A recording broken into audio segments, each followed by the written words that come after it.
Seorang staf kampus UIN Alauddin Makassar berinisial M meninggal dunia setelah namanya disebut dalam kasus sindikat pencetakan dan peredaran uang palsu. Diketahui kasus ini telah menetapkan Kepala Perpustakaan UIN Alauddin Makassar Andi Ibrahim dan staf kampus berinisial MN sebagai tersangka. Staf berinisial M meninggal dunia setelah namanya disebut terlibat dalam kasus uang palsu. Pihak kepolisian tidak membantah informasi tersebut. Kapolres Goa AKBP Reonald T. Simanjuntak mengatakan pihaknya tidak sempat melakukan permintaan klarifikasi terhadap inisial M. Dugaan keterlibatan inisial M pun tidak dapat ditelusuri lebih lanjut. Kepala Biro Akademik Kemahasiswaan dan Kerjasama UIN Alauddin Makassar, Kaswad Sartono mengaku tidak mengetahui informasi dugaan keterlibatan inisial M. Dia mengatakan pihaknya belum pernah menerima informasi itu dari pihak kepolisian. Nah, gimana nih menurut netizen yang terhormat? Silakan berkomentar ya.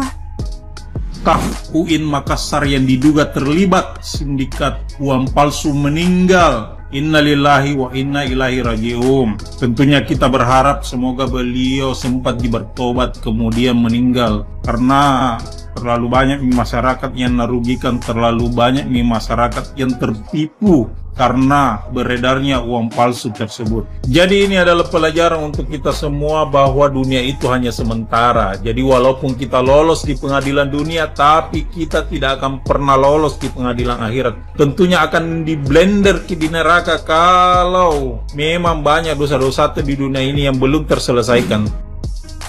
Baru saja kita mendengar keterangan dari Bapak Kapolres Kabupaten Goa terkait proses pemindahan alat cetak uang palsu yang ditemukan di kampus UIN Alauddin Makassar dengan menggunakan forklift.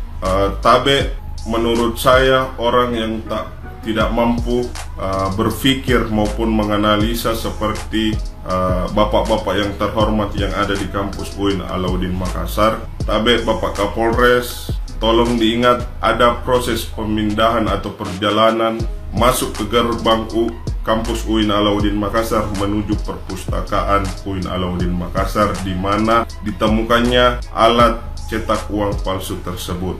Jadi menurut saya proses pemindahan alat cetak uang palsu tersebut dengan mudah diketahui oleh siapapun yang ada di lingkungan kampus UIN Alauddin Makassar. Kami pada saat berkegiatan pada malam hari di kampus UIN Alauddin Makassar bisa dibubarkan oleh pihak keamanan atau security kampus UIN Alauddin Makassar. Kegiatan yang kecil maupun kegiatan yang besar itu bisa diketahui oleh pihak keamanan. Apalagi proses pemindahan alat cetak uang palsu menggunakan forklift. Yakin dan percaya pasti diketahui oleh orang-orang yang ada di lingkungan kampus UIN Alauddin Makassar pada saat proses pemindahan alat tersebut.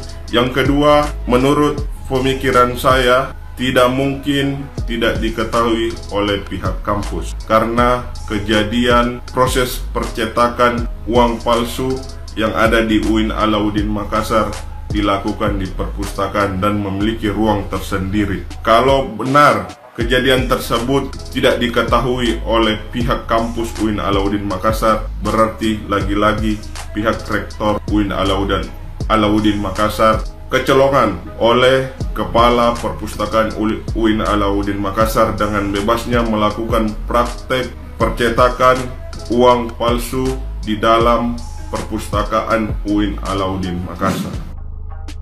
Jadi bagaimana sampai produksi uang palsu ini terjadi? Mari kita kupas satu per satu.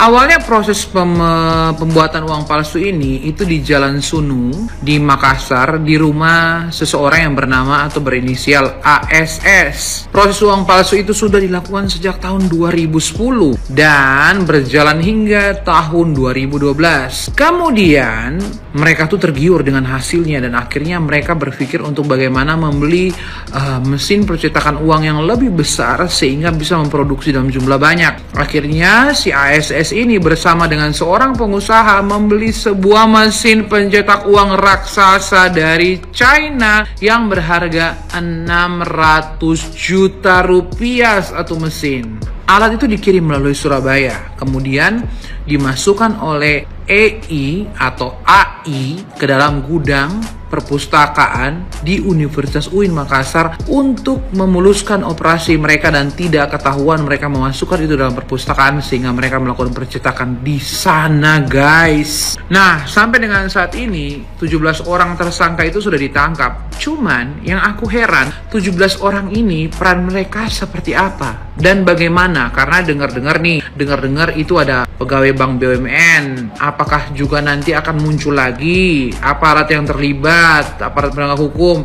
atau akan muncul lagi orang-orang yang berpengaruh lainnya yang terlibat? Karena yang aku dengar dari berita itu ternyata ada saldo 45 triliun di salah satu bank BUMN dan ada beberapa surat-surat berharga bank yang nilainya itu fantastis, guys. Nah, ini apakah cuman ini ataukah masih ada lain lagi uang-uang yang beredar yang tidak diketahui, dan bagaimana caranya mereka memuluskan aksi mereka ini sampai uang palsu ini bisa diterima oleh pihak bank, dan ini bank milik negara loh, guys, sampai bisa ditip. Ayo kita up berita ini, kita viralkan berita ini dengan kekuatan netizen agar semua yang terlibat dalam kekuatan pembuatan uang palsu ini tidak di backup atau tidak ditutup-tutupi, tapi mari bagaimana aparat penegak hukum memproses dan memberantas sampai ke akar-akarnya. Udah tahu berita ini belum? Untuk membuat benang pengaman pada uang palsu. Jadi ini tuh sindikat pencetak uang palsu terbesar ya. Sejarahnya Indonesia kayak ini yang terbesar deh. Dan ini dilakukan bukan oleh sembarang orang. Gimana ceritanya, Kanet? Sini aku bisikin. Let's go. Jadi ini tuh kejadiannya di perpustakaan Syekh Yusuf Universitas Alauddin Makassar. Bahkan ada mata uang Korea juga. Mencapai totalnya ini kurang lebih 1.000 triliun yang siap diedarkan. Ini otak utamanya, gelarnya dokter, Kepala Perpustakaan Bapak Andi Ibrahim. Pintar sekali Pak, melok po. Jadi dia tuh beli alat cetak ya kan di Surabaya. Alat cetaknya tuh belinya di Surabaya kurang lebih harga 600 juta, tapi made in China, nggak mungkin made in Surabaya yo, nggak mungkin, ora iso gawe awak dhewe iki, ora iso gawe. Infonya yang sudah beredar tuh kurang lebih 2M sudah tersebar. Dia itu melakukan pertukaran ya, beli rokok, terus tuker tunai sama transfer, kayak gitu-gitulah ya, yang bisa gampang dicairkan. Terus belanja-belanja ke pasar yang nggak pakai mesin cek uang palsu gitu ya. Cuman canggihnya ini, bahkan dokter ini menyuruh membayar orang untuk cetak itu loh, benangnya uang itu loh, di daerah Jawa. Aku lupa Jawa Tengah atau Jawa mana gitu ya. Pokoknya bikinnya di sana. Jami nih otaknya maju banget itu ya, sampai 2035 itu ya, menuju Indonesia emas itu. Tapi sayangnya ini kebongkar. Ya nggak sayangnya ya, untungnya kebongkar. Soalnya misalnya iki nggak kebongkar ya alamat sih.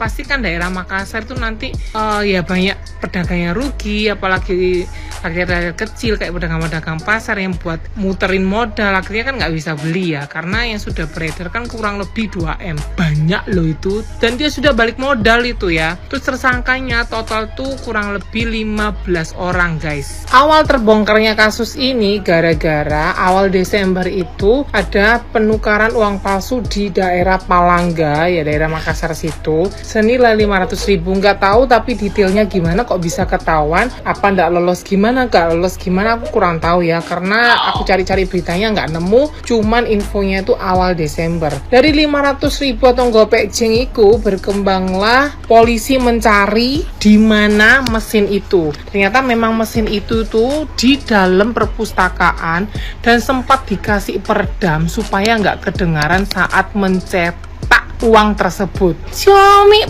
pol kepikiran. Jadi yang siapa tadi, Ibrahim tuh ya, yang kepalanya itu masukin alat cetak itu malam-malam. Pertama kali masukin tuh malam-malam, nggak ada orang. Jadi dia ya mungkin pura-pura gitu ya ke petugas atau apa, pakai forklift gitu. Disitulah transaksi mulai terjadi. Terus bisa nggak sih kita ini rakyat mencetak sendiri biar kita bisa bayar hutang negara? Ya itu kayaknya nggak bisa ya, karena kalau terlalu banyak uang yang dicetak akan juga inflasi besar-besaran. Aku nggak paham juga ekonominya, pokoknya kayak ngono. Jadi semuanya tuh harus diatur perputarannya ya. Ya, untung aja sudah kebongkar dan bisa berhenti. Bahkan sampai isunya ATM tuh nerima loh uang tersebut karena saking canggihnya guys. Cuman tadi ada FYP lewat aku di TikTok, yang palsu yang mana, yang asli yang mana, sama-sama ada benangnya. Jadi yang palsu itu warnanya biru ketika di scan, memang tembus tapi dia warnanya biru. Kalau yang asli itu tembus warnanya itu hijau gitu, hologramnya itu loh, warnanya itu loh. Oke, semoga bermanfaat berita ini teman-teman. Kalau mau lebih lengkapnya bisa search di TikTok atau di media lainnya.